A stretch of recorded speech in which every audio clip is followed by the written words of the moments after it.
अस्मद्गुरुभ्यो नमः नमः। श्रीरङ्गसिंहगिरिदेशिकपादसेवा प्राप्ता किल द्रविडवेदरहस्यजातं श्रीगौतमान्वयजमाश्रितभागधेयं गोपालदेशिकमहं शरणं प्रपद्ये। श्रीमद्गौतमवंशनायकमणेर्गोपालसूरेसुतं तत्पादाम्बुजलब्धयुग्मनिगमान्तार्धं सुशीलं सदा सद्विद्याविनयादिसद्गुणनिधिं स्वाचार्यनिष्ठान्वितं वन्दे वैष्णवभूषणं तमनघं श्रीरङ्गरामानुजं कौशिकान्वयसञ्जातं वेङ्कटार्यतनूभवं वेदान्ताचार्यसच्शिष्यं मुरैवर्लगुरुं भजे। कन्दाडवंशसञ्जातं रङ्गाचार्यतनूभवं गोपालाचार्यसच्छात्रं गोपालगुरुमाश्रये। श्रीमान् वेङ्कटनाथार्यः कवितार्किककेसरी वेदान्ताचार्यवर्यो मे सन्निधत्तां सदा हृदि। रामानुजदयापात्रं ज्ञानवैराग्यभूषणं श्रीमद्वेङ्कटनाथार्यं वन्दे వేదాంతదేశికం। భాగవతోత్తములందరికీ దాసోహాలు సమర్పిస్తూ వేదాంత దేశికులు వారు కృప చేసినటువంటి దయాశతకాన్ని అధ్యయనం చేసేటటువంటి ప్రయత్నం చేస్తున్నాం. అందులో భాగంగా క్రిందటి రోజున 16వ శ్లోకాన్ని అధ్యయనం చేసాం. ఆ సృష్టి సంతతానం అపరాధానాం నిరోధినీం జగతః పద్మా సహాయ కరుణే ప్రతి సంచర కేళీం ఆచరసి. పద్మా సహాయ కరుణే, శ్రీనివాసుని యొక్క దయా ఓ తల్లి.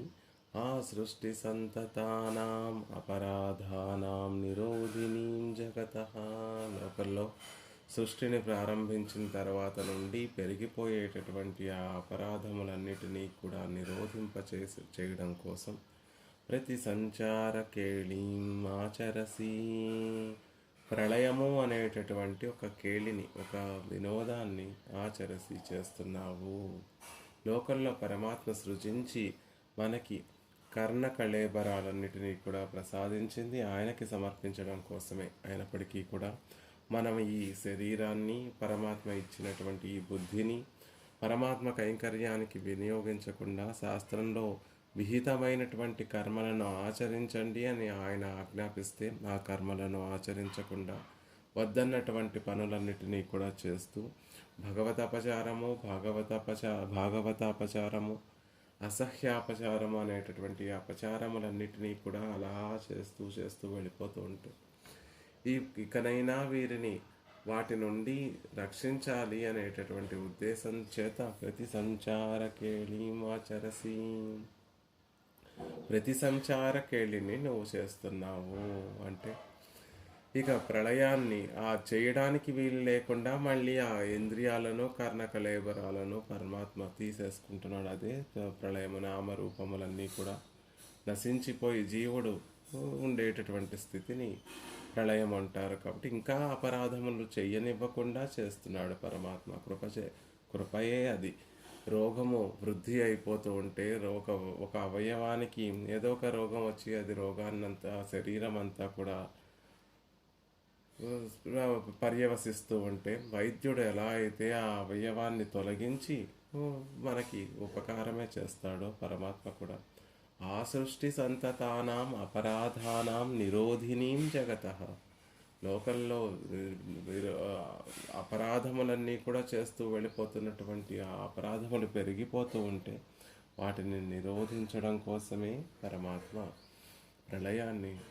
ప్రళయం అనేటటువంటి కేళిని ఆచరిస్తున్నాడు. ఇది దయాకార్యమే సుమా అనేటటువంటి విషయాన్ని అందంగా తెలియజేశారు. ఇంకా రహస్యంగా ఒక నృత్యాన్ని ప్రదర్శించేటటువంటి కళాకారిణి ఆ పక్కనున్నటువంటి వారు నృత్యానికి అనుగుణంగా లయబద్ధంగా వాయిద్యములను వాయించకపోతే వారి మీద కినుక వహించకుండా చూసేటటువంటి ఆ రసజ్ఞులకి రసాభంగం కలగకుండా తానే తను వెనక్కి అడుగులు వేస్తూ తాను ప్రదర్శించేటటువంటి నృత్యానికి స్వస్తి చెప్తుంది. రసాభంగం కలగకుండా వెనక్కి అడుగులు వేస్తూ వెళ్ళి ఆ నృత్య ప్రదర్శనను అక్కడితో ఆవిడ గౌరవప్రదంగా ఆపేస్తుంది అన్న విషయం అన్నట్టుగా ఇక్కడ కూడా తాను సృజించినటువంటి సృష్టి ఉపయోగపడక నిరుపయోగపడుతూ ఉంటే పరమాత్మ ఆ దయాదేవి మళ్ళీ ఆ సృష్టిని వెనక్కి తీసుకునేటటువంటి ఒక ప్రళయ కార్యాన్ని చేస్తోంది అని, ఇది కూడా పరమాత్మ యొక్క దయా కార్యమే అని అందంగా 16వ శ్లోకంలో మనకు అనుగ్రహించారు. 17వ శ్లోకంలో అసలు సృష్టి ఆరంభం అవ్వడానికి, పరమాత్మ సృజించడానికి కారణం కూడా దయే అనే విషయాన్ని కూడా మళ్ళీ అందంగా 17వ శ్లోకంలో చెప్తున్నారు. ఆ శ్లోకాన్ని అధ్యయనం చేసి దాని అర్థ విశేషాలను యథావకాశంగా సేవించేటటువంటి ప్రయత్నం చేద్దాం. అచిత విశిష్టాన్ ప్రళయే జంతునవలోక్య జాత నిర్వేదా కరణకళేబరయోగం వితరసి వృషశైలనాథ కరుణే త్వం. అచిద విశిష్టాన్ ప్రళయే జంతూన్నవలోక్య జాత నిర్వేదా కరణకళేబరయోగం వితరసి వృషశైలనాథ కరుణే త్వం. అందమైనటువంటి శ్లోకం, చిన్న శ్లోకం. వృషశైలనాథ కరుణే శ్రీనివాసుని యొక్క కరుణ, ఓ దయాదేవి, ఓ కరుణ దయాదేవి అని సంభావిస్తూ అచిత్ అవిశిష్టాన్. అచిత్తు అంటే జ్ఞానం ఏమీ లేనటువంటి ఒక వస్తువు, ఆ వస్తువుతోటి విశిష్టాన్ అంటే కలిసి ఉండటం, అవిశిష్టాన్ కలిసి వేరుగా ఉండటం, ధర్మములన్నిటినీ కూడా కలిగి ఉండటం. ఇక్కడేమో ప్రళయ సమయంలో జీవులందరూ కూడా ఎలా ఉంటారు అంటే అచిత్ అనేటటువంటి జ్ఞానశూన్యమైనటువంటి ఒక వస్తువుతోటి సమానమై అంటే వాటితో కలిసిపోయాయా, ఆ ప్రకృతితోటి జీవతత్వం అంతా కూడా ప్రకృతి తత్వంతో కలిసిపోయిందా అన్నట్టుగా అచిత్ అనేటటువంటి జ్ఞానశూన్యమైనటువంటి ఒక వస్తువుతోటి సమానంగా ఉండేటటువంటి జీవులందరినీ అవలోక్య చూసి, దయాదేవి చూసి, జాత నిర్వేద ఆవిడికి పరితాపం కలుగుతుందట. అయ్యో, జీవులందరూ కూడా ఇలా భోగ దశలో లేరే.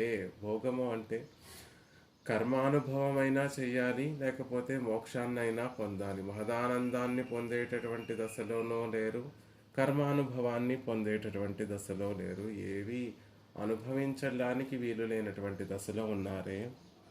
అయ్యో అని జాత నిర్వేద ఆవిడికి అనుతాపం కలుగుతుందండి. ఆ అనుతాపం ఉదయించి త్వం నీవు కరణ కళేబర యోగం, ఇంద్రియాలు శరీరాన్ని, ఆ ఇంద్రియాలను శరీరాలను ఘటింపచేస్తూ ఒక యోగము అంటే వాటిని కలపడం, ఆ జీవులను ఇంద్రియాలతో కూడి ఉన్నటువంటి శరీరాలతో కలిపి వితరసి ఆ సృష్టిని ఆరంభం చేయిస్తున్నావు. పరమాత్మ చేత సృజింపచేస్తోంది దయాదేవి. సృష్టిని అంతటినీ కూడా మళ్ళీ సృజింపచేస్తోంది దయాదేవి అనే విషయాన్ని అందంగా తెలియజేస్తున్నారు. ఆ అచిద విశిష్టాన్ ప్రళయే జంతూన్నవలోక్య జాత నిర్వేద కరణకళేబరయోగం వితరసి వృషశైలనాథ కరుణే త్వం. సృజించడానికి, పరమాత్మ సృష్టి చేయడానికి కారణం ఏమిటి అంటే మరొక కారణం ఏమీ లేదండి, ఆయన మనసులో కలిగినటువంటి ఇచ్ఛనే అని చెప్తారు. ఆయన యొక్క సంకల్పమే దానికి కారణము. ఆయన నిజేచ్ఛయే, నిజమైనటువంటి ఇచ్ఛయే, ఇంకొకటి లేదు. ఆయన హృదయంలో కలిగినటువంటి ఒక సంకల్పమే మళ్ళీ సృజించాలి అనేటటువంటిది మాత్రమే ఆ సృష్టి చేయడానికి ఒక కారణం అవుతుంది. ఇంకేమైనా కారణం ఉంటుందా సృష్టి చేయడానికి అంటే ఇంకే కారణములు లేవండి. పరమాత్మ యొక్క ఇచ్ఛయే, ఆ ఇచ్ఛనే ఇక్కడ దయాదేవి సుమా అనే విషయాన్ని చెప్తారు. లేకపోతే కొన్ని చోట్ల లక్ష్మీదేవి అంటే దయాదేవి రెండు.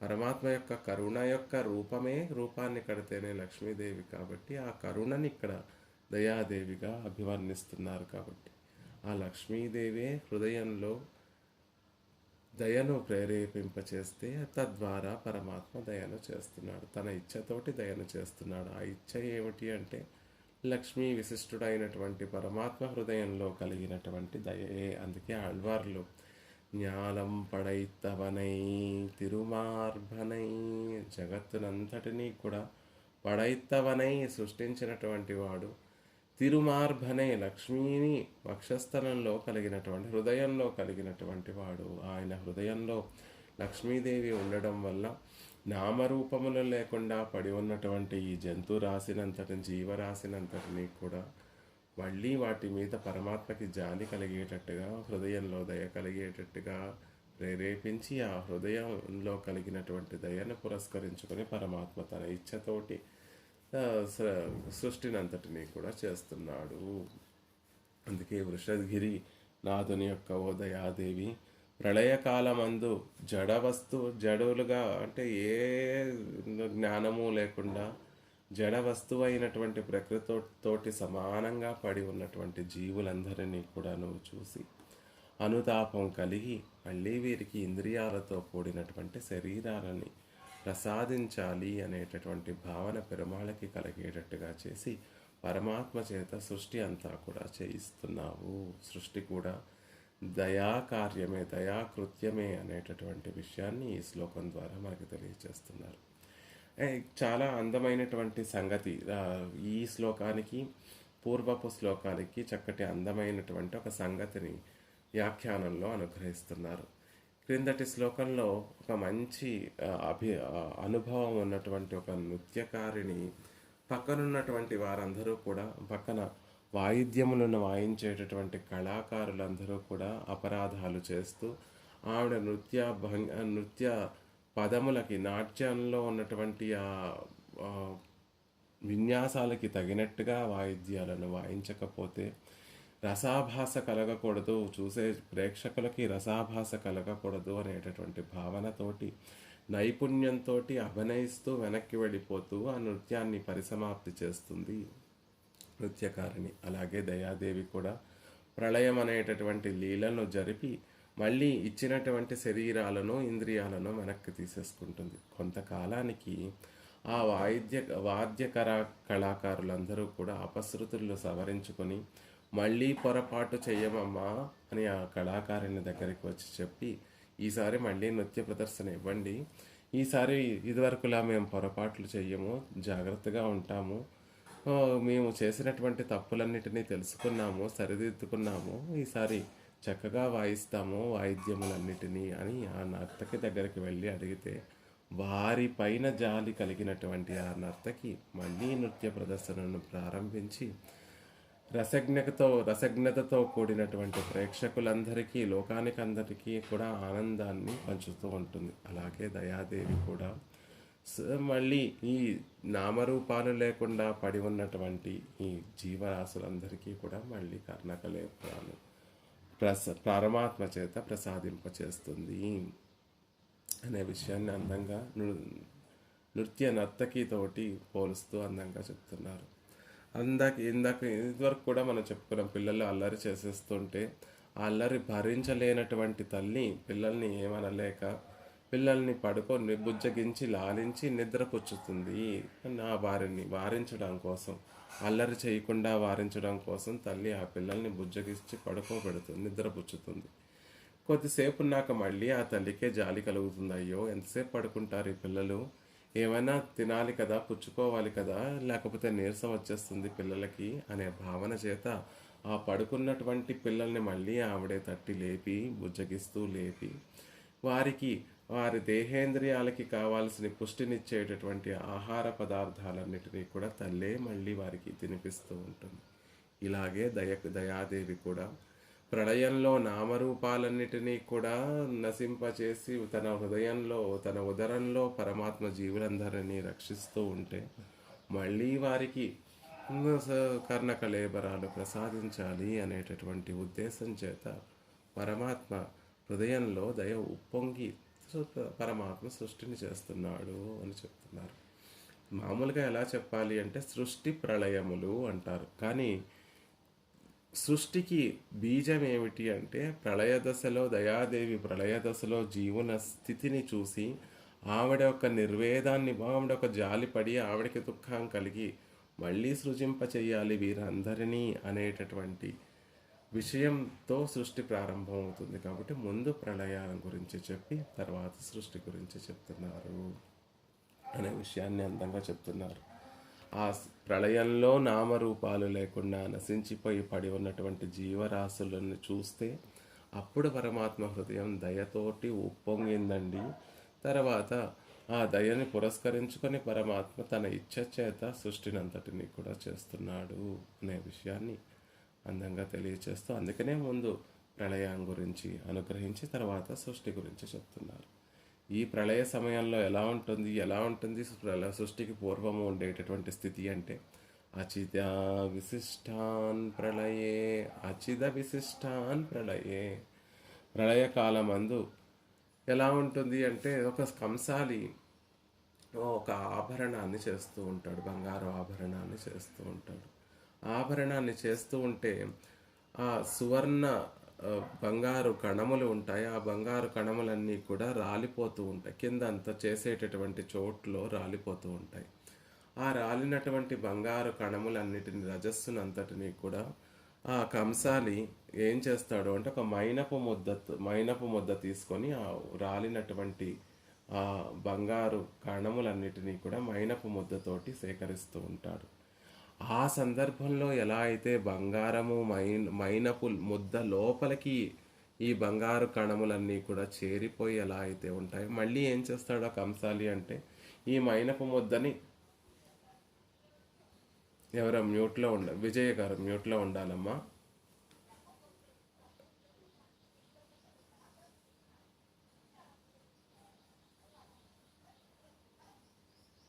ఆ బంగారపు కణములన్నిటినీ కూడా మళ్ళీ బంగారపు కడములన్నిటినీ కూడా ఆ కంసాలి మళ్ళీ వాటిని ఎలా తీసుకుంటాడు అంటే మైనాన్ని కరిగిస్తే మైనము విడిగా అయిపోతుంది, బంగారం విడిగా వచ్చేస్తుంది. కానీ ఆ అంటుకున్నటువంటి స్థితిలో ఎలా ఉంటుంది అంటే మైనము బంగారము కలిసిపోయిందా అన్నట్టుగా అంటుకొని ఉంటాయి. ఇది మైనము ఇది బంగారము అని వేరు చేసి చెప్పడానికి వీలు లేనటువంటి విధంగా అవి రెండు కూడా ఆ విధంగా అద్దుతాడు ఆ కంసాలి ఆ మైనపు ముద్దతోటి బంగారాన్ని. అలాగే ప్రళయ సమయంలో కూడా ఈ ఆత్మవర్గం అంతా కూడా జీవవర్గం అంతా కూడా ప్రకృతితోటి కలిసిపోయిందా అన్నట్టుగా ఉంటాయి. నామరూపాలు నశించిపోయి ప్రకృతితోటి కలిసిపోయాయా అన్నట్టుగా ఉంటాయి. ప్రకృతి సహజంగా జ్ఞానము లేనటువంటి ఒక పదార్థం, జ్ఞానమే లేనటువంటి ఒక తత్వం. జీవులు జ్ఞానం కలిగినటువంటి వారే, కానీ ఇంద్రియాలు శరీరము లేనందువల్ల జీవునికి కూడా జ్ఞాన సంకోచము కలుగుతుంది. అంటే జ్ఞానము లేనటువంటి వాడిగా అవుతాడు. పూర్తిగా జ్ఞానం ఉండదా అంటే ఉండకపోవటం కాదండి, సంకోచము. ఆ దశలో జ్ఞానము ప్రవర్తించదు. ఇంద్రియములు లేవు, మనస్సు లేదు. ఇంద్రియములన్నీ కూడా జ్ఞానము ప్రవర్తించడానికి ఉన్నటువంటి కవాటములు. ఇప్పుడు ఒక వెలుతురు ఇంట్లోకి రావాలి అంటే తలుపులు తెరిస్తే ఇంట్లోకి వెలుతురు వస్తుంది. ఇంట్లోకి గాలి రావాలి అంటే కిటికీలు తలుపులు తెరుచుకుంటే గాలి వస్తుంది. అలా వెలుతురు గాలి ప్రసరించడానికి అనువుగా ఉన్నటువంటి కిటికీలు తలుపులు ఎలా అయితే ఉంటాయో, మనలో ఉన్నటువంటి జ్ఞానము ప్రసరించడానికైనా జ్ఞానము మళ్ళీ మనం అనుభవించడానికైనా ఉన్నటువంటి మాధ్యమం ఏమిటి అంటే ఈ ఇంద్రియములు అంటారు. ఆ ప్రళయ సమయంలో ఇంద్రియములు శరీరములు ఉండవు కాబట్టి జ్ఞాన సంకోచము అనేటటువంటిది ఒకటి ఏర్పడుతుందండి. ఆ సందర్భంలో ప్రకృతితోటి సమానంగా ఉంటాడు జీవుడు, ప్రకృతితోటి కలిసిపోయాడా అన్నట్టుగా ఉంటాడు జీవుడు అనే విషయాన్ని చెప్తారు. ఈ విషయాన్ని భగవద్గీతలో పరమాత్మ సృష్టి యొక్క విధానాన్ని చెప్తూ సహాయజ్ఞై ప్రజా సృష్ట్యా పూరోవాచ ప్రజాపతి అయినటువంటి ఆ పరమాత్మ సహాయజ్ఞై ప్రజా సృష్ట్వా యజ్ఞములతో కూడినటువంటి జీవులను సృష్టిస్తున్నాడు. ఎలా ఉంటుంది? సృష్టి కాలంలో ప్రజాపతి అయినటువంటి శ్రీమన్నారాయణుడు అనాది కాలంగా ప్రకృతి సంసర్గం వల్ల స్వాధీనత తప్పిపోయి నామరూపాలు ఏమీ లేకుండా పడి ఉన్నటువంటి జీవులందరినీ కూడా మళ్ళీ వారి పురుషార్థాలకి తగినట్టుగా సకల పురుషార్థాలు వారు పొందడానికి ఉండేటటువంటి విధంగా ఆ ప్రజలందరినీ కూడా చూసి సృష్టిస్తున్నాడు. పరమకారుణికుడైనటువంటి పరమాత్మ సృష్టిస్తున్నాడు. ఆ సృష్టించడం కూడా సహాయజ్ఞై, యజ్ఞములతో కూడి కలిపి ఆ ప్రజలందరినీ కూడా జీవులందరినీ కూడా సృష్టిస్తున్నాడు. యజ్ఞము అంటే తనను ఆరాధించడమే యజ్ఞము అని పరమాత్మ భగవద్గీతలో చెప్తాడు. యజ్ఞానికి అర్థం ఏమిటంటే దైవ పూజ, యజ్ఞ దేవ పూజ అని నిర్వచనం. పరమాత్మకి తిరువారాధన సమర్పించడమే యజ్ఞము. అందుకే పంచ సంస్కారాలు అనుగ్రహించేటటువంటి సందర్భంలో యజ్ఞ సంస్కారము మనం ఆచరించవలసినటువంటి పెరుమాళ్ళను సేవించవలసినటువంటి విధానం ఏమిటి అనేటటువంటి విషయాన్ని కూడా తిరువారాధన క్రమాన్ని కూడా మనకు అనుగ్రహిస్తారు. కాబట్టి పరమాత్మని ఎలా ఆరాధించడానికి వీలైనటువంటి విధంగా ఈ కర్ణకళేబరాలన్నిటినీ కూడా కారుణికుడైనటువంటి పరమాత్మ అనుగ్రహింపచేస్తాడు. కాబట్టి సహాయజ్ఞై ప్రజా సృష్ట్యా పూరోవాచ ప్రజాపతి అని భగవద్గీతలో పరమాత్మ ఈ జీవులందరినీ కూడా మళ్ళీ సృజింపచేస్తున్నాడు. అక్కడ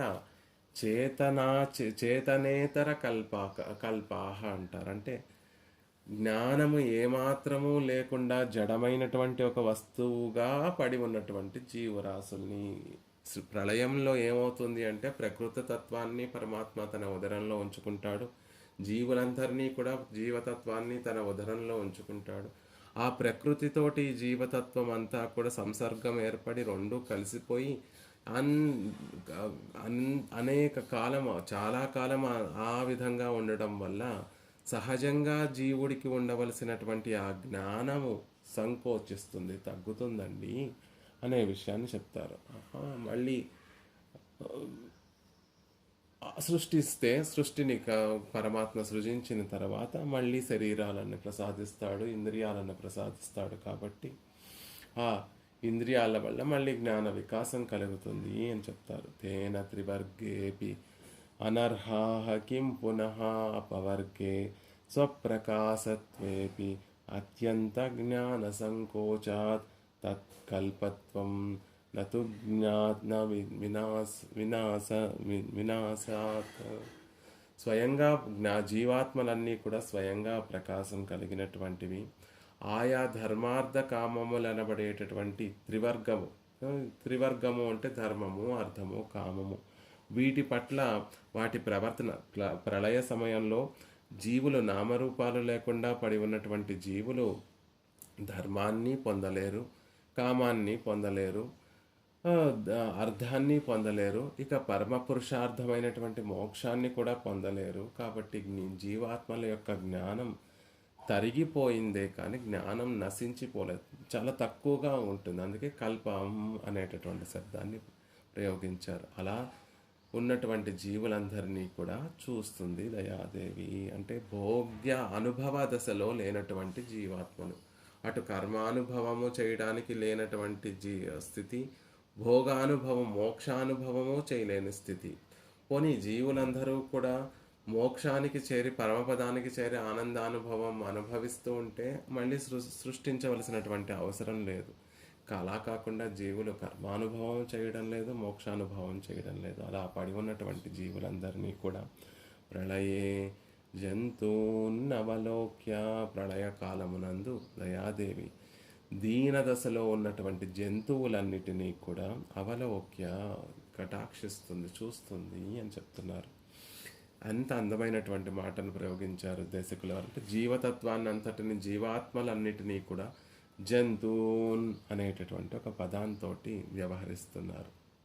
నిజమే కదా. ఆ సందర్భంలో సృష్టి ఆరంభమైన తర్వాత మన శరీరాలను బట్టి మనకు ఒక్కొక్క పేరు వస్తుంది. దేవతలు, మనుష్యులు, పశువులు, పక్షులు ఇత్యాది, స్థావరములు ఇత్యాది విభాగాలు సృష్టి తర్వాత జరుగుతుంది. సృష్టికి ముందు హిరణ్యగర్భుడైనా, ఇంద్రాది దేవతలైనా, లేకపోతే మనుష్యులైనా మనం అందరం కూడా సృష్టికి ముందు ఒకేలాంటి వారం. కాబట్టి జంతువున్ జీవులందరూ జీవులు అనేటటువంటి మాటను ప్రయోగిస్తున్నారు.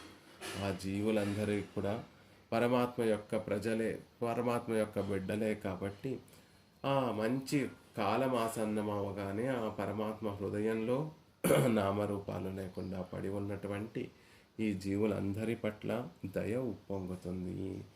దయ అవలోక్య, ఆ పరమాత్మ హృదయంలో ఉప్పొంగినటువంటి దయచేత ఆ జీవులందరినీ పరమాత్మ చూస్తాడు. చూడగానే పరమాత్మ నుండి సృష్టి అంతా మళ్ళీ ఆరంభమవుతుంది. ఓకే. సమీక్ష అంటే సమ్యక్ అవలోకం, బాగా చూస్తాడు. పాపం జాలి కలిగి, దయ కలిగి, అయ్యో వీరు అనుభవ దశలో లేరు, మళ్ళీ వీరికి శరీరాలను ప్రసాదించి మళ్ళీ ఒక అవకాశం ఇద్దాము, మళ్ళీ నా దగ్గరికి వచ్చేటటువంటి ఒక అవకాశం ఇద్దాము అని చల్లని చూపులతోటి ఆయన కటాక్ష వీక్షణాలు ఆ జీవరాశి మీదంతటిని జీవతత్వం మీద ప్రసరింపచేస్తాడు. విషయాన్ని అందంగా భట్టర్ వారు కూడా ఒక శ్లోకంలో అందంగా తెలియచేస్తారు. చమత్కారం ఏమిటంటే ఇద్దరిది ఒకేలా ఉంటుంది. అచిద విశేషితాన్ ప్రళయసీమని సంసరతః కరణకళేబరైః ఘటయితుం దయమానమనాః వరదా నిజయేచ్ఛయైవ పరవానకరోః ప్రకృతిం మహత్ అభిమాన భూతకరణావళీ కోరకిణీం. రంగరాజస్తవంలో అందమైనటువంటి ఒక శ్లోకం. అచిద విశేషితాన్, ఇందులో చూస్తున్నటువంటి పెరుమాళ్ళను సేవిస్తున్నటువంటి భట్టర్ వారు సేవిస్తున్నటువంటి పెరుమాళ్ళేమో రంగనాథుడే, కానీ సంబోధన ఎలా ఉంది అంటే వరదా, హే వరదా అంటే వరములను అనుగ్రహించేటటువంటి వాడు. అడగకుండానే జీవులందరూ కూడా ఆనాడు అడగకుండానే వరాన్ని ప్రసాదించినటువంటి వాడు. సృష్టి సమయంలో జీవులందరూ ప్రార్థించారా పరమాత్మని, స్వామి మేము అనుభవ దశలో లేము, ఇలా జ్ఞాన సంకోచం కలిగి ఉండి ఇలా నామరూపాలు లేకుండా పడి ఉన్నాము, మళ్ళీ మాకు ఒక అవకాశాన్ని ప్రసాదించవయ్యా అని జీవులందరూ ఆయనని ప్రార్థించారా అంటే లేదు. సహజంగా వరములు ఇచ్చేటటువంటి స్వభావం కలిగినటువంటి వాడు కాబట్టి, వరములను అనుగ్రహించేటటువంటి స్వభావం కలిగినటువంటి వాడు కాబట్టి సృష్టి చేస్తున్నాడు అని రంగనాథుడిని సేవిస్తున్న వరములను అనుగ్రహించేటటువంటి ఓ స్వామి, ప్రళయసీమని ప్రళయకాలంలో అచిద విశేషితాన్, అచితు అవిశేషితాన్ అచేతనం కంటే తేడా ఏమీ లేనటువంటి వారై, సంసరతః సంసారంలో ఉన్నటువంటి జీవరాశులందరినీ కూడా కరణకళేబరైః ఇంద్రియాలతో శరీరాలతో ఘటయితుం చేర్చడానికి దయమానమనాః మనసులో దయ పొంగినటువంటి వాడవై, నిజేచ్ఛయా ఏవ పరవాన్ స్వసంకల్పం పరాధీనుడవై, ఇంక మరొక్క ఏవే కారణము లేదండి సృష్టించడానికి పరమాత్మ యొక్క కారణం ఏమిటి అంటే నిజేచ్ఛయైవ, ఏవకారాన్ని ప్రయోగిస్తూ చెప్తున్నారు. ఆయన సంకల్పమే కారణం. ఆ సంకల్పానికి పరాధీనుడై ప్రకృతి మూల ప్రకృతిని, మహత్ అనేటటువంటి తత్వాన్ని, అభిమాన అహంకారం అనేటటువంటి తత్వాన్ని, భూత పంచభూతములను, కరణ ఇంద్రియములు, వీటినన్నిటినీ కూడా ఆవళి ఒక వరుస క్రమంలో కోరకిణి మొగ్గలు తొడిగేటట్టుగా ఆ కరోహో చేశావు. అంటే మొగ్గలు తొడిగేటట్టుగా చేయడము అంటే మొగ్గ ఒక వృక్షానికి, ఒక పూల మొక్కకి మొగ్గ వచ్చింది అంటే అది క్రమంగా కాలానుగుణంగా పుష్పంగా మారుతుంది. అలా పరమాత్మ సంకల్పం చేత మూల ప్రకృతి, మహత్తు, అహంకారము, పంచభూతములు, ఇంద్రియములు ఇవన్నీ కూడా అప్పటి వరకు సూక్ష్మ దశలో ఉన్నటువంటివన్నీ కూడా స్థూల దశకి చేరడానికి స్థూల దశగా పరిణమిస్తున్నాయి అనేటటువంటి విషయాన్ని అందంగా కోరకిణి మొగ్గతడిగాయి అనేటటువంటి విషయాన్ని చెప్తున్నారు. ఇక్కడ కూడా అచిత విశేషితాన్ అచిత్తతోటి కలిసి ఉన్నటువంటి జీవతత్వము అనే విషయాన్ని భట్టర్ వారు కూడా అదే సత్త ప్రయోగాన్ని చేస్తారు. అక్కడ అలా ఉన్నటువంటి జీవులందరికీ కూడా కరణ కళేబరై ఘటయితుం, కర్ణ కళేబరాలన్నిటినీ కూడా పరమాత్మ ప్రసాదిస్తున్నాడు. నిజేచ్ఛయా పరవాన్ అనేటటువంటి మాటకి తదైక్షత ఉపనిషత్తులు అనేక మాటలు అనేక విధములుగా ప్రమాణాలు చెప్తూ ఉంటాయి. సో కామయత, ఆయన యొక్క సంకల్పం చేతనే సృష్టి అంతా కూడా జరుగుతోందండి. తదైక్షత, తత్ ఐక్షత, ఆయన చూడడం వల్ల ఆ దయతోటి ఆయన ఈ లోపల ఉన్నటువంటి జీవులందరి పట్ల దయా కటాక్షములు ప్రసరింపచేయడం వల్ల బహుశ్యాం ప్రజాయేతి, అనేక విధములుగా సృష్టి జరుగుతోంది అని చెప్తారు. తత్వత్రయంలో కూడా పిళ్ళై లోకాచార్యుల వారు ఈ విషయంలో చెప్తారు. ఇవన్ కారణమాగిరదు, ఆయన కారణం అవుతున్నాడు అంటే అవిద్య కర్మ పరనియోగాదిಗಳ అన్రిక్కే స్వేచ్ఛయ్యాలే స్వ ఇచ్ఛతోటి ఏదో అవిద్యతోనో కర్మతోనో లేకపోతే ఇతరులను నియమనం చేయడం వల్ల ఒక మన విషయంలో మనం ఒక పనిని ఎలా చేస్తూ ఉంటాం, కార్యోన్ముఖులం ఎలా అవుతూ ఉంటాం అంటే దానికి అనేక కారణములు ఉంటాయి. అవిద్య, జ్ఞానం లేకపోయినా కూడా ఏం చేస్తున్నామో ఏం చేయట్లేదు అనేటటువంటి వ్యత్యాసం లేకుండా ఆ అవిద్య వల్ల కొన్ని పనులు చేస్తూ ఉంటాం. కర్మ, పూర్వ కర్మానుభవాన్ని తదనుగుణంగా కొన్ని కర్మలు చేస్తాం, అది ప్రేరేపిస్తూ ఉంటుంది మనని కర్మలు చేయడానికి. పరనియోగాది, వేరొకరు నియమనం చేస్తే మనం కొన్ని పనులు చేస్తూ ఉంటాం. అలా కాకుండా పరమాత్మ విషయంలో అలా కాకుండా స్వేచ్ఛయాలే తన ఇచ్ఛతోనే పరమాత్మ సృష్టిని అంతటినీ కూడా చేస్తున్నాడు అనే విషయాన్ని చెప్తున్నారు. పరవాన్, తన ఇచ్ఛకి అధీనుడై ఈ లోకాలన్నిటినీ సృష్టించేటటువంటి ఒక ప్రజాపతి అవుతున్నాడు పరమాత్మ. ఇక్కడ అందరినీ నియమించేటటువంటి, కానీ ఆ పరమాత్మ అలా సృజించడానికి కారణం ఏమిటి అంటే ఆయన మనసులో కలిగినటువంటి ఒక సంకల్పం, లక్ష్మీదేవిని ఆనందపరచాలి అనేటటువంటి ఒక సంకల్పం. యస్యా వీక్ష తదింగిత పరాధీనో విదత్తే కిలం, లక్ష్మీదేవి యొక్క తిరుముఖ మండలాన్ని చూసి పరమాత్మ ఆ ఇంగితములకి లోబడి అన్నిటినీ చేస్తున్నాడు అని కూరత్తాళ్వాన్ యొక్క శ్రీ సూక్తి. ఏం చేసినా కూడా ఆవిడ తిరుముఖ మండలంలో ఆవిడ కనుబొమ్మల కదలికలకి అనుగుణంగా పరమాత్మ వర్తిస్తూ ఉంటాడని చెప్తారు. కాబట్టి దయాదేవియే, కరుణయే లక్ష్మీదేవి కాబట్టి ఆవిడ ప్రేరేపిస్తే సృష్టి తన మనసులో ఒక సంకల్పం కలిగింది, వాటి జీవరాశుల్ని కరుణతో చూడాలి అనేటటువంటి భావన కలిగింది. తర్వాత పరమాత్మ సృష్టి ఆవిడ్ని ఆనందపరచడం కోసం సృష్టి చేస్తున్నాడు. యద్భ్రూభంగా ప్రమాణం స్థిరచర రచన తారతమ్యే మురారే, ఆ సృష్టి కూడా ఎలా చేస్తాడు పరమాత్మ అంటే లక్ష్మీదేవి యొక్క భ్రూభంగముల యొక్క కదలికలతో అవి విచ్చుకుంటే అందంగా సృష్టిని చేస్తాడు, అవి ముడుచుకొని ఉంటే మళ్ళీ ఆ సృష్టిని అంతటిని ప్రళయం చేసేసి మళ్ళీ సృష్టి చేస్తాడు.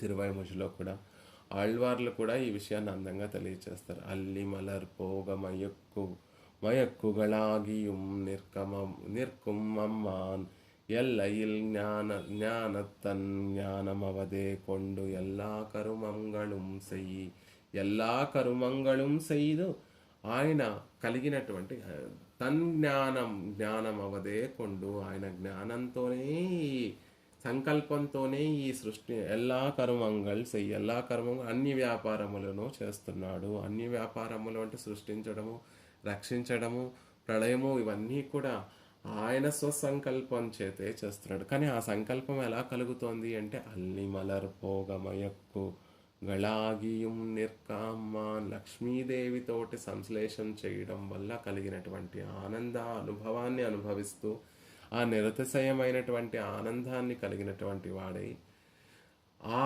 ఆనంద సమయంలో తన జ్ఞానం, ఒక గొప్ప జ్ఞానం కలిగినటువంటి వాడై ఆ జ్ఞానం చేత వేరొక సహకారిని అపేక్షించకుండా ఆ సంకల్ప రూప జ్ఞానం చేతే ఇవన్నీ కూడా చేస్తున్నాడు, జగత్తునంతటినీ కూడా సృష్టిస్తున్నాడు అనే విషయాన్ని చెప్తున్నారు.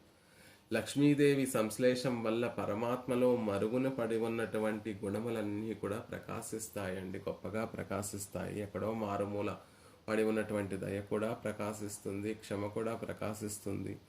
శాంతి సౌలభ్యము సౌశీల్యం అనేటటువంటి గుణములు కూడా ప్రకాశిస్తాయి. అది లక్ష్మీదేవి సాన్నిధ్యం వల్ల, ఆవిడ పక్కన ఉండడం వల్ల కలుగుతుంది అని చెప్తూ ఉంటారు. అలా ఎక్కడో నామరూపాలు లేకుండా నశించి పడి ఉన్నటువంటి జీవరాశుల మీద ఒక దయ కలిగింది అంటే అది లక్ష్మీదేవి పక్కన ఏం చేసి ఉండడం వల్ల. యస్యా వీక్షముఖం తదింగిత పరాధీనో విదత్తే కిలం. ఆవిడ తిరుముఖ మండలంలో చూసి ఆవిడికి ఆనందాన్ని కలగజేయడం కోసం పరమాత్మ మళ్ళీ సృష్టి చేస్తున్నాడు. అప్పుడు బహుశ్యాం, అనేక విధములుగా అవ్వాలి అనేటటువంటి ఒక సంకల్పాన్ని చేస్తుంది. సంకల్పం చేసేది పరమాత్మే, లక్ష్మీదేవి ఆ సంకల్పం చేయదు, పరమాత్మయే సంకల్పం చేస్తున్నాడు. కానీ దేనికోసం చేస్తున్నాడు అంటే ఆవిడ్ని ఆనందపరచడానికి, తన మనసులో దయ ఉప్పొంగగా ఆ జీవరాశులందరి పడి ఉన్నటువంటి స్థితిని చూసి భరించలేక మనసులో దయ కలుగుతోంది, తద్వారా సృష్టిని చేస్తున్నాడు అనే విషయాన్ని చెప్తున్నారు. అందుకే మురయాలిబ్బులగుమెల్లాం పడైతు. ఆ సృష్టించడం ఎలా చేస్తాడు అంటే మా ప్రకృతి మహదభిమాన భూతకరణా విల కోరకిణి. ఫస్ట్ ప్రకృతిని, తర్వాత మహత్తుని, తర్వాత అహంకారాన్ని, తర్వాత భూతములను, తర్వాత ఇంద్రియములను, ఇలా ఒక వరుస క్రమంలో పరమాత్మ సృష్టిస్తాడు. ఆళ్వార్లు కూడా అదే విషయాన్ని చెప్తారు. మురయాలి ఉలగమెల్లాం పడైతు. మురయాలు ఒక క్రమంలో ఈ లోకాలన్నిటినీ కూడా సృష్టించినటువంటి స్వామి. ఆ సృష్టించడం కూడా తానే పడైతు, తానే సృష్టిస్తున్నాడు. ఏవకారం ఏమిటి అంటే దయమాన మనాహ. దయ కలిగినటువంటి ఆ స్వామి దయ మాత్రమే పురస్కరించి, ఆయన మనసులో కలిగినటువంటి దయనే పురస్కరించుకొని చేస్తున్నాడే తప్ప మరొక కారణం లేదు. దీనికి సృష్టించడానికి ఇంకొక కారణం లేదు అనే విషయాన్ని అందంగా అక్కడ తెలియచేసినట్టుగా ఇక్కడ కూడా దయాదేవి ఆలోక్య చక్కగా చూస్తుందండి. ప్రళయే జంతువున్ అవలోక్య. దయాదేవి ఆ నామరూపాలు లేకుండా పడి ఉన్నటువంటి ఆ జీవరాశులందరినీ కూడా బాగా కటాక్షించడం వల్ల మళ్ళీ వీరందరూ కూడా సృజింపబడుతున్నారు. చూడటమే కాదు, ఆ దశలో ఉన్నటువంటి జీవులందరినీ చూసిన తర్వాత ఆవిడకి జాతా నిర్వేద్య ఒక దైన్యాన్ని పొందుతుంది. ఆవిడ దయకి కూడా ఒక దైన్యం, అందమైనటువంటి మాట, దయకి దైన్యం కలిగింది. అయ్యో, ఇంతకాలం కూడా జీవులందరూ కూడా దీర్ఘ నిద్రలో ఉన్నారే, జ్ఞానం ఏమీ లేకుండా పడి ఉన్నారే, సద్గతిని పొందలేకపోతున్నారే అనేటటువంటి అనుతాపము ఆవిడ యొక్క అంతరంగములలో కలుగుతుంది. దయాదేవి యొక్క హృదయంలో జీవులందరూ పడేటటువంటి ఆ జీవస్థితి, జీవులందరూ ఉన్నటువంటి స్థితిని చూసి ఆవిడికి మనసులో అంతరంగంలో అనుతాపం కలిగి మళ్ళీ వీరిని సృజింప చెయ్యాలి అనేటటువంటి ఉద్దేశం చేత హృదయంలో, పరమాత్మ హృదయంలో ఉప్పొంగి ప్రవహిస్తుంది అనే విషయాన్ని చెప్తున్నారు. త్వం కరణ కళేవరయోగం వితరసి. కాబట్టి నువ్వు అలా పరమాత్మ హృదయంలో ఉప్పొంగిపోగానే పరమాత్మ జీవులందరికీ కూడా కరణ కళేబర యోగం వితరసి, కళేబరములన్నిటినీ కూడా ఘటింప చేస్తున్నాడు. కరణము అంటే చేయడము, కర్మ చేయడాన్ని కరణము అంటారు. ఆ పని చేయడానికి సాధనమైనటువంటి ఇంద్రియములను కర్ణేంద్రియములు అంటారు. ఇంద్రియములు రెండు రకాలు, జ్ఞానేంద్రియములు, కర్మేంద్రియములు. జ్ఞానేంద్రియములు త్వక్చక్షు శ్రోత జిహ్వాఘ్రాణములు, చర్మము, కన్నులు, చెవులు, నాలుక, ముక్కు, ఇవన్నీ కూడా జ్ఞానేంద్రియములు.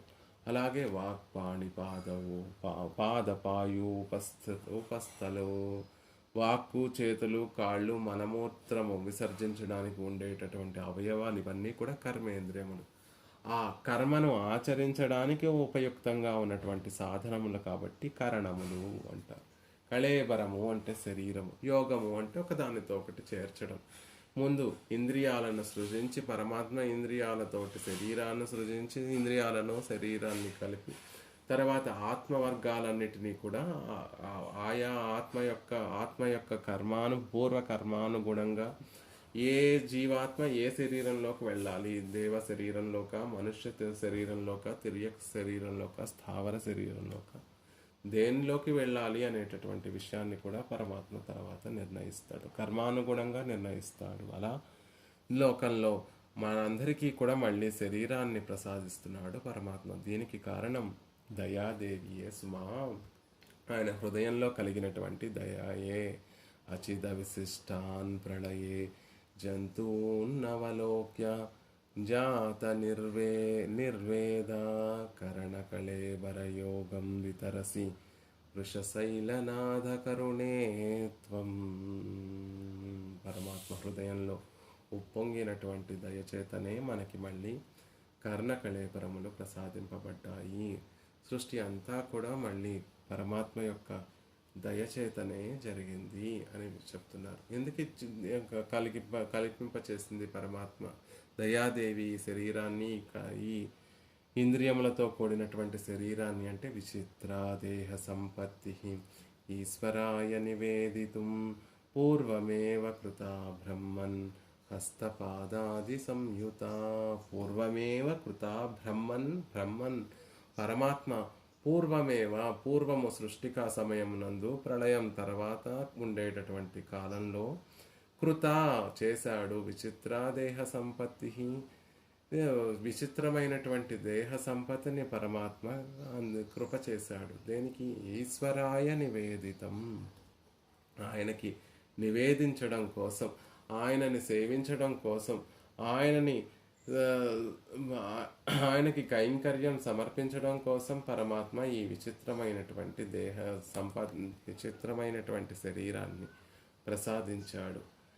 ఇంకా ఎలాంటిది అంటే ఈ శరీరము అందంగా తెలియచేస్తున్నారు. హస్త పాదాది సంయుత, హస్తములు పాదములు ఇవన్నీ కలిగినటువంటివి. ఈ ఉన్నటువంటి ఇంద్రియములకన్నిటికీ కూడా ఒక ఎప్పుడు కలుగుతుంది? ఇది ఇంద్రియములన్నిటికీ కూడా ఒక సార్థక్యం ఎప్పుడు కలుగుతుంది అంటే పరమాత్మ కైంకర్యం చేసినప్పుడు ఒక సార్థక్యం కలుగుతుంది. పరమాత్మకి వినియోగించినప్పుడు ఆయన ఇచ్చినటువంటి ఈ శరీరం అనేటటువంటిది ఉపయోగపడుతుంది. అందుకే ఆళ్వార్లందరూ కూడా ఈ శరీరము ఈ ఇంద్రియములతోటి పరమాత్మ యొక్క సేవయే చెయ్యాలి. జిహ్వే కీర్తయ కేశవం మురరిపుం చేతో భజ శ్రీధరం పాణిద్వంద్వ సమర్చయాచ్యుత కథాః స్తోత్రద్వయత్వం శృణు కృష్ణం లోకయలోచనద్వయ హరేర్గచ్చాంగ్రియుగ్మాలయం జిగ్రఘ్రాణ ముకుంద పాద తులసీం మూర్ధన్ నమాదోక్షజం. ఉన్నటువంటి ఇంద్రియములన్నీ కూడా కేశవుణ్ణి కీర్తించడం కోసం, పరమాత్మ మాధవుణ్ణి భజించడం కోసం, శ్రీధరుణ్ణి అర్చించడం కోసం ఈ ఇంద్రియములన్నీ కూడా ఉన్నాయి. ముకుందమాలలో అందంగా తెలియచేస్తారు. ఉన్నటువంటి ఇంద్రియములన్నీ కూడా పరమాత్మకి వినియోగించడం కోసమే ఇవన్నీ కూడా ఉన్నాయి. నాలుక చేత పరమాత్మని కీర్తించాలి, మనసు చేత ధ్యానించాలి, చేతుల చేత అర్చించాలి, చెవుల చేత భగవత్ కథామృతాన్ని పానం చేయాలి. కృష్ణ పరమాత్మని కన్నులారా చూడాలి. ఆయన వేయించేసి ఉండేటటువంటి సన్నిధికి నడిచి వెళ్ళాలి. కానీ పాదములలో ఉన్నటువంటి తులసి, ఆ పరమాత్మ యొక్క పాదముల దగ్గర సమర్పింపబడినటువంటి తులసిని ఆఘ్రాణించాలి. పరమాత్మని శిరస్సు చేత నమస్కరించాలి అనే విషయాన్ని అందంగా తెలియచేస్తారు. అలా ఉన్నటువంటి ఇంద్రియము అది ఈశ్వరాయ నివేదితం. విచిత్రాదేహ సంపత్తి ఈశ్వరాయ నివేదితం అంటే ఎలా నివేదించాలి అంటే ముకుందమాలలో చెప్పినటువంటి విధంగా నీ నాలుకను పరమాత్మను కీర్తించడానికి ఉపయోగించు, నీ హస్తములను పరమాత్మకి దాసోహ సమర్పణం చేయడానికి వినియోగించండి, చెవులను భగవద్ గుణానుభవాన్ని వినడం కోసం ఉపయోగించండి, కన్నులను పరమాత్మను సేవించడానికి వినియోగించండి. అలా ఆయనకి వినియోగించడం కోసమే ఈ విచిత్రమైనటువంటి దేహ సంపత్తిని పరమాత్మ అనుగ్రహించాడు. త్వదీయం వస్తు గోవింద తుభ్యమేవ సమర్పయే. అందమైనటువంటి మాట. గోవింద, నువ్విచ్చినటువంటి ఈ వస్తువును తుభ్యమేవ సమర్పయే, నీ ఆరాధన కోసమే వినియోగించడం శ్రేయస్కరము. అంతే తప్ప ఆయన ఇచ్చినటువంటి వస్తువు మనకి మన స్వతంత్రతతోటి విషయానుభవాన్ని చేయడానికి వినియోగిస్తే దానికి ప్రయోజనం ఉండదు. స్వప్రయోజనం కోసం, కోరికలు తీర్చుకోవడం కోసం కర్మని ఆచరిస్తే ఆ కర్మ వాసన అనేటటువంటిది మళ్ళీ మనల్ని విడవదండి. మళ్ళీ మళ్ళీ మళ్ళీ మళ్ళీ మళ్ళీ ప్రళయంలో వెళ్తాము, మళ్ళీ సృష్టిలో వస్తాము. ఈసారి మంచి శరీరం వస్తుందా? ఈసారి శరీరం ఏదైనా రావచ్చు, కానీ బుద్ధి విచక్షణతో కూడి ఉండి దేనిని విడిచిపెట్టాలి, దేనిని పట్టుకోవాలి, మళ్ళీ పుట్టడము మరణించడం అనేటటువంటి దాని నుండి బయటికి రావాలి అనేటటువంటి విచక్షణ ఆలోచించగలిగేటటువంటి మానవ శరీరం మళ్ళీ మనకి లభిస్తుందా? ఇప్పుడు జంతువులలో కూడా ఒక సింహమో ఒక ఏనుగో ఉన్నతమైనటువంటి జాతికి చెందినటువంటివే, గొప్పగా లోకంలో అందరి చేత కీర్తింపబడేటటువంటివే, శ్లాఘింపబడేటటువంటివే. ఒక పుష్పము మంచి సంపంగి పువ్వో లేకపోతే మల్లె పువ్వో అందరి చేత ఆదరింపబడుతుంది. అందులో ఉన్నటువంటి జీవుడు కూడా చక్కగా వినియోగింపబడతాడు. కానీ మళ్ళీ వాటికి లేనటువంటి ఒక సదుపాయము మానవులకి మాత్రమే ఉన్నటువంటి ఒక ప్రత్యేకత ఏమిటి అంటే విచక్షణ. మళ్ళీ జన్మ అంటూ లేకుండా చేసుకోగలిగినటువంటి ఒక భాగ్యం మానవులకి మాత్రమే ఉంది. కాబట్టి ఆ పరమాత్మ ఇచ్చినటువంటి ఆ శరీరాన్ని మళ్ళీ ఆయనకి వినియోగించి మళ్ళీ పుట్టవలసినటువంటి అవసరం లేకుండా మనం సద్వినియోగపరుచుకోవాలి. అందుకని దయాదేవి ఈ కన్న కళేబరాలన్నిటినీ కూడా ప్రసరింపచేస్తోంది అని అందంగా తెలియచేస్తున్నారు. అచిత విశిష్టాన్ ప్రళయే జంతూన్ అవలోక్య జాత నిర్వేద కరణ కళేబరయోగం వితరసి వృషశైలనాథ కరుణే త్వం కర్ణకళేబర యోగం వితరసి. పరమాత్మ చేత కర్ణకళేబరములన్నిటినీ కూడా ప్రసాదింపచేస్తున్నావు అనే విషయాన్ని